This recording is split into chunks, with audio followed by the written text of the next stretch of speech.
মেহেরপুর সদর উপজেলার বলিয়ারপুর মাধ্যমিক বিদ্যালয়ে অর্ধবার্ষিক পরীক্ষা চলাকালে বহিরাগতদের ফুটবল খেলার বলের আঘাতে মাহফুজা নামের এক অষ্টম শ্রেণীর ছাত্রী গুরুতর আহত হয়েছে।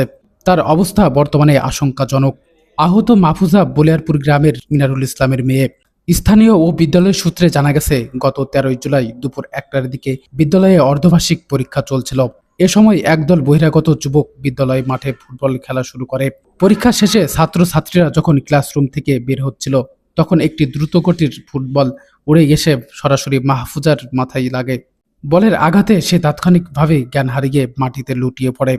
সহপাঠী ও শিক্ষকরা তাকে দ্রুত উদ্ধার করে প্রথমে চুয়াডাঙ্গা সদর হাসপাতালে নিয়ে যান, কিন্তু সেখানে তার অবস্থার কোনো উন্নতি না হওয়ায় কর্তব্যরত চিকিৎসক তাকে উন্নত চিকিৎসার জন্য রাজশাহী মেডিকেল কলেজ হাসপাতালে হস্তান্তর করেন।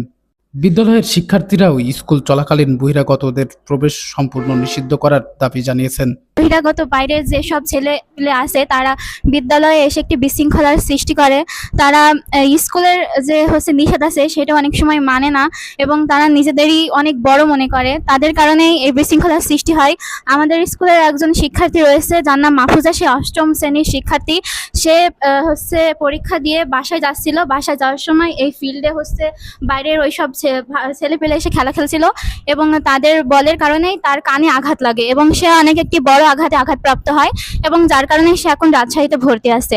তো আমরা চাই যেন আমাদের স্কুলে এইসব পরিবেশের আর সৃষ্টি না হয়, যেন তারা আমাদের স্কুলে আর না আসে। এবং অনেকেই ছেলে আছে যারা আমরা যখন রাস্তায় যাই তখন আমরা অনেকে ইফটিজিং এর শিকার হই। স্কুল চলাকালীন সময়ে পড়াশোনা করে না, তারা বহিরাগত, তারা যে কোনো অনুমতি ছাড়াই স্কুলে প্রবেশ করে মনে করেন মেয়েরা আছে যারা আমাদের সাথে পড়ে, আমাদের শিক্ষা আমাদের বান্ধবী সহপাঠী, এদেরকে মনে করেন ইফটিজিং করে, আবার শীষ দেয়। মেয়েরা স্যারদের কাছে নালিশ বা যখন বিচার দেয় তখন শিক্ষকরা, প্রত্যেকটা শিক্ষকই তখন তাদের বলে বা নিষেধ করে, কিন্তু ওরা তাদের ক্ষমতা বা পাওয়ার দেখায়।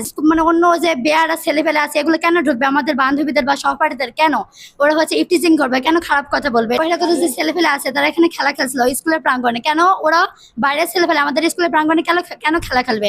তো সেখানে খেলা খেলছিল। আমরা পরীক্ষা শেষে আমাদের বান্ধবী বা সহপাঠীরা পাশ দিয়ে যাচ্ছিলাম, তখন ওদের বল এসে আমাদের একজন বান্ধবীদের মাথায় লেগে মাথায় এসে সে গুরুতরভাবে আহত হয়। সেখান থেকে মনে করেন ডাক্তারের কাছে বা হাসপাতালে নিয়ে যাওয়ার ব্যবস্থা করা হয়, কিন্তু খুবই গুরুতর আহত হয়েছে। কেন এরকম অবস্থা সৃষ্টি হবে? কেন বা এরকমই হবে? কেন বাইরের যে বহিরাগত ছেলেপেলে আছে কেন ঢুকবে? মেন প্রশাসনের কাছে এটা আমাদের উক্তি, কোনো বাইরের ছেলেপেলে যেন আমাদের স্কুলের মধ্যে না প্রবেশ করে। এ বিষয়ে জানতে চাইলে বলিয়ারপুর মাধ্যমিক বিদ্যালয়ের প্রধান শিক্ষক আবুল কাশেম দুঃখ প্রকাশ করেন। স্কুল চলাকালে বহিরাগতদের অনুপ্রবেশ, এই ঘটনাটি চরম দুঃখজনক।